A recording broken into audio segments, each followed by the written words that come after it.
राजा को मिला कुत्तों से सबक। एक बार की बात है, एक राजा था। वो बड़ा ही क्रोधी स्वभाव का था। जरा जरा सी भूल पर वो हर किसी को कड़ी से कड़ी सजा सुनाता था। उसकी सजा का ढंग भी बड़ा अनोखा था। उसने 1 दर्जन खूंखार कुत्ते पाल रखे थे। जब भी राजा किसी को दंड देने का निर्देश देता तो उसे कुत्तों के आगे धकेल दिया जाता था।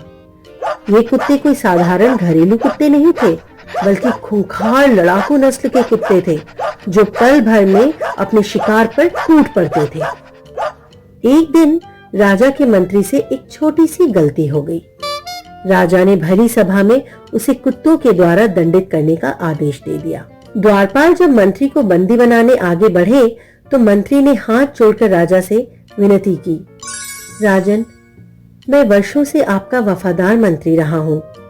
मेरी एक अंतिम इच्छा है जिसे पूरा करने के लिए मुझे 10 दिन चाहिए।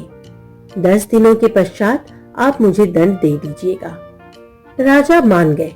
ठीक 10 दिनों के बाद राजा के आदेश पर मंत्री को फिर से राजा के सामने लाया गया।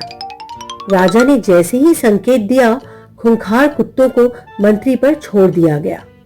लेकिन तभी एक ऐसा चमत्कार हुआ जिसे देखकर राजा और वहां उपस्थित सभी दंग रह गए।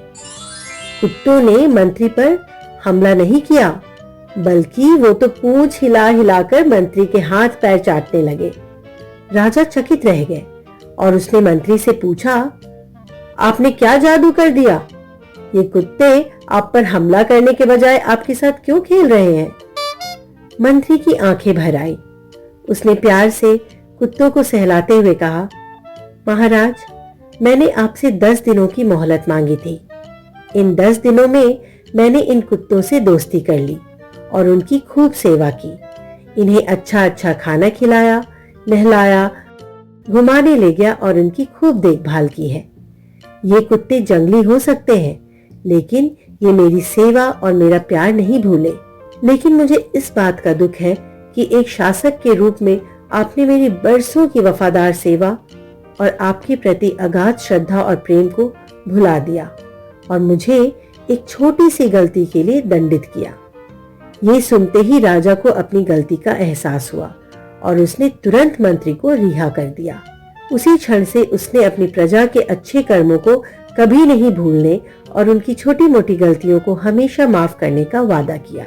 उस दिन के बाद राजा एक कुशल और दयालु शासक के रूप में जाना जाने लगा, जो अपने लोगों और उनके योगदानों को महत्व देता था। बच्चों, इस कहानी से हमें ये सीख मिलती है कि हमें दूसरों की गलतियों को याद रखने के बजाय उनके अच्छे कार्यों को याद रखना चाहिए और उन्हें क्षमा कर देना चाहिए।